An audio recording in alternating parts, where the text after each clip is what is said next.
the channel. My name is Peach and this is A Peach of My Heart. Here on this channel we talk about everything spooky, enchanted, and magical, all the magic in between. So if you guys haven't already yet subscribed, go ahead and do so, and I hope that you're as excited for today's video as I am. So, a little while back, actually the last video that I posted, we started a new series here on the channel to celebrate the first day of fall.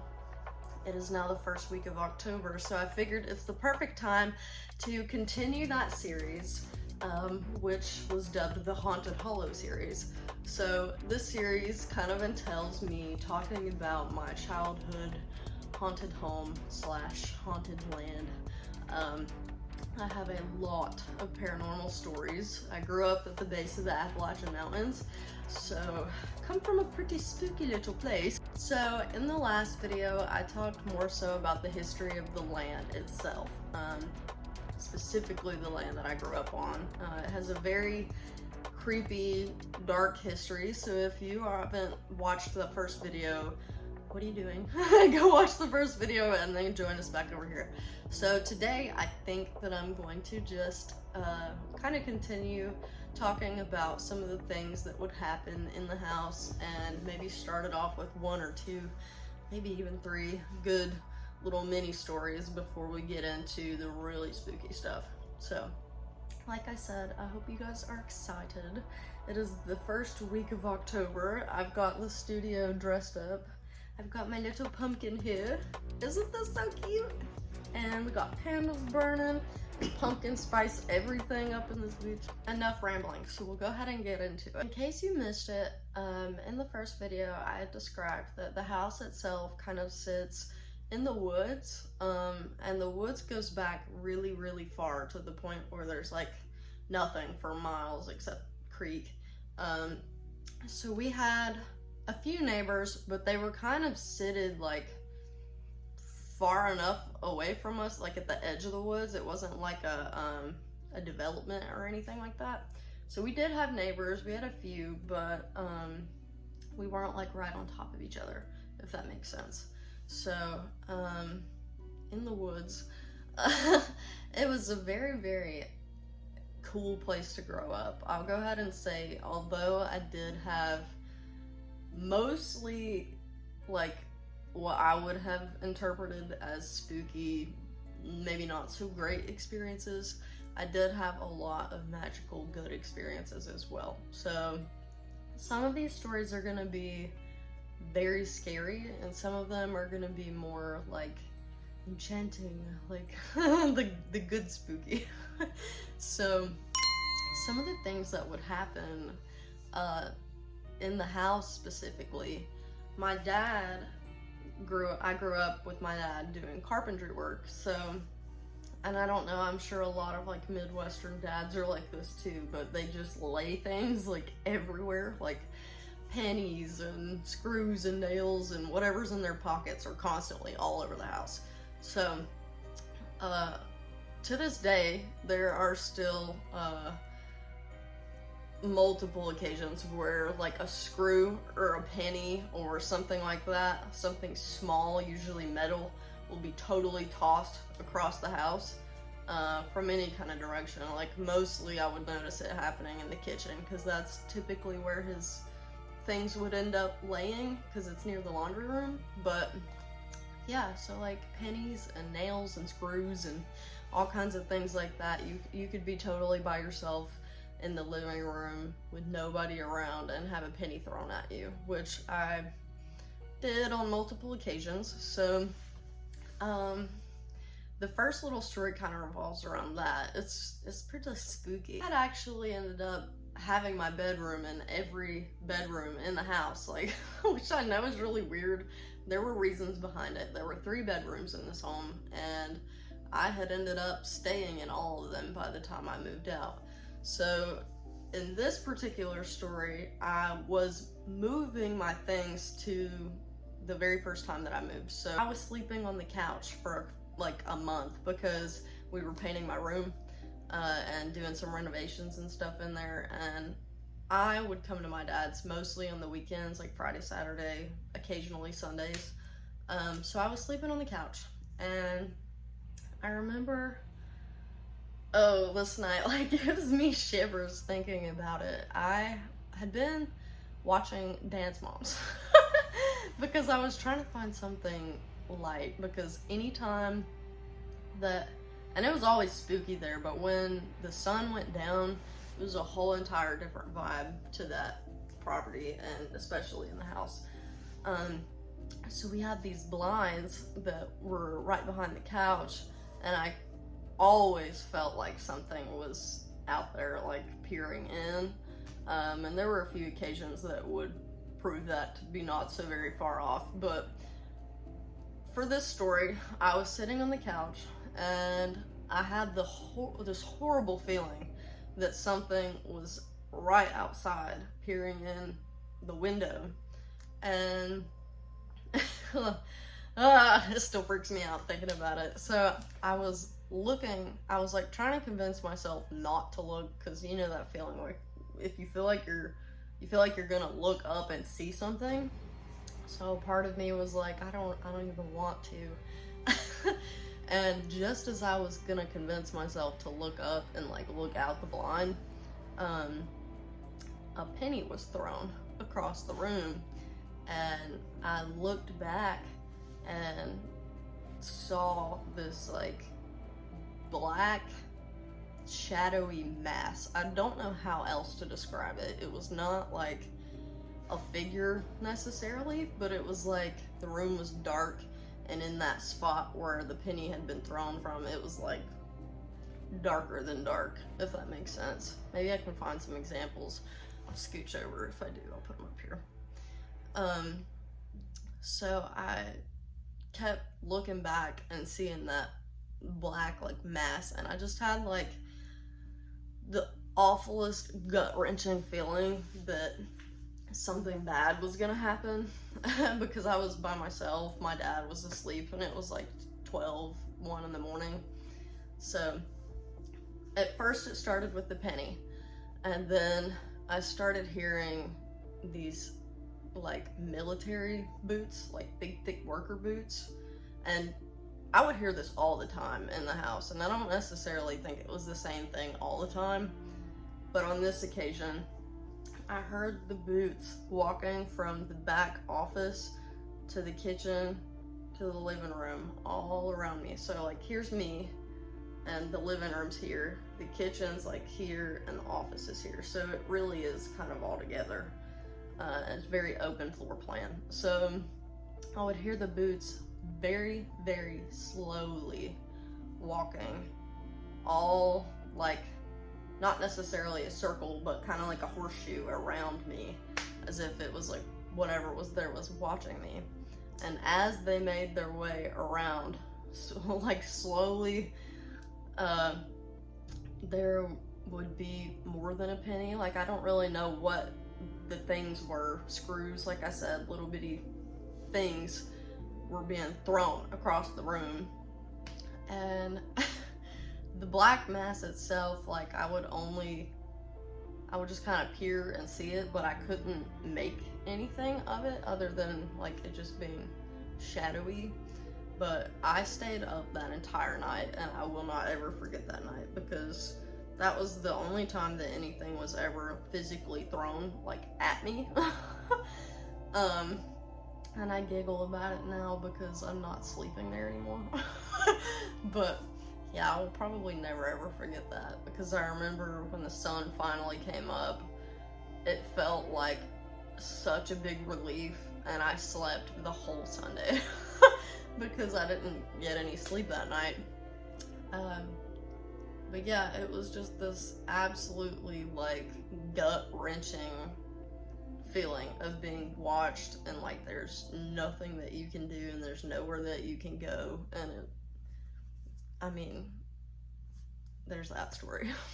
The second story takes place once I had actually moved into that second bedroom that was being painted and whatnot. I had heard this before on a few occasions, and continued to after this, like multiple times, but this is the only like story reference that I can really remember from actually like, I don't know how to put this. Like, it's the only story that I have really of remembering when specifically this happened. So I had moved into my new room, and it was like always, as soon as everybody had gone to sleep and had time to fall asleep, I started hearing these whispers outside of my bedroom in the living room, and I slept with my dog and my cat, and if both weren't there, one was. I was never by myself. And when I started hearing them, my dog, Marley, who I named way before Marley and me, just so you know. I came up with that. They copyrighted me. Or, they stole it from me. But his little ears perked up, and he freaked the hell out. And so I knew that he was hearing it too, and it wasn't just me. So I started hearing these whispers, and I wanted to figure out who they were, because I knew that it wasn't my dad, because he was asleep on the other side of the house, mind you. So I put my ear up to the door, and I was listening to it, and I could make sense that it was a man, if not two. It may have been two, because it was like different pitches, if that makes sense, and it could have very well been one voice fluctuating or two separate voices. And then there was a woman, and it sounded like they were arguing about something, and I could not make sense of what it was. It was just like loud, and it would go quiet, and it would go loud, and I know that nothing was running. The TV wasn't running. It's a very small house. If you heard something, you could hear it all the way across the house. So the dog had heard it, I had heard it at that point, and I stood there for what felt like forever, but I'm sure it was probably like 2 minutes. And I was trying to make sense of what this was, and I finally worked up the courage to stick my head out, because I wanted to see who it was. And when I looked out there, not only was there nothing, but the whispering like abruptly stopped. Like, it was going real loud, and then when I stuck my head out to see what the hell was going on, it was dead silence. And as soon as I shut the door to go back into my room, it started again. And I heard it like various amounts of times throughout the time that I lived there, and it was always the same 2, if not 3 voices, a man and a woman, and they always sounded as if they were either talking about something very important or arguing, sort of, like it was kind of aggressive, but I could never make sense of what it was about, because it was so muffled sounding. But that happened right outside my door, like consistently. And no matter which bedroom, I will note that too, like in every single bedroom that I stayed in, it was consistently like in the living room is where you would hear it. So there's that story. The last story that I have to offer you for this specific video, I had moved into the biggest bedroom, which for a very long time was my grandfather's bedroom. Now, he had lived in this house, was raised in the house, or on the property, and had passed away. Not on the property, but within his time of being there, he did pass away. And we had experienced things way prior to his passing. He himself experienced things. We'll get to all that. And then, so when he passed away, the house itself felt so empty, if that makes sense. Like, he had a lot of problems. He himself was an alcoholic, and so there's a lot that goes along with that, which we'll probably get into later on this channel. But my dad had a very hard time coping with it. I mean, as did everybody, but that was his dad, you know? So in my 12-year-old mind, I thought maybe if and I didn't want to, because his bedroom always freaked me out, but that side of the house just felt so empty. So I was like, maybe if I move into this side, then it might feel a little more lived in, so to say. So that's exactly what we did. It would make more sense for him to sleep in there, but I think that would have been too much mentally. So that I moved in all my things, and the very first weekend that I ever slept in that bedroom, so the bathroom in that bedroom gave me the effing creeps. I always felt like there was somebody in there staring at me. And I would not go in there at night. I would shut the door at night. My grandfather himself always slept with the door closed.